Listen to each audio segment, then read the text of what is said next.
in east central Oklahoma, southern Lincoln County in central Oklahoma, northern Pottawatomie County in central Oklahoma, until 11:30 p.m. Central Daylight Time.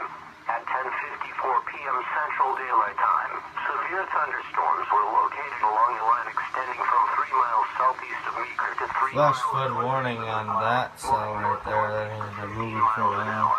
Expected hazards include golf ball size hail and 60 miles an hour wind gusts. Severe weather has been confirmed by train spotters. The following impacts are expected. People and animals outdoors will be injured. Expect hail damage to roofs, siding, windows, and vehicles. Expect wind damage to roofs, siding, and trees. Locations impacted include Shawnee, Chandler, McLeod, Prague, Meeker, Davenport, Johnson, Sparks, Dale, Bethel Acres, Centerview, and Idelot. For your protection, move to an interior room on the lowest floor of the building. These storms are producing large hail. Seek shelter now inside a sturdy structure and stay away from windows.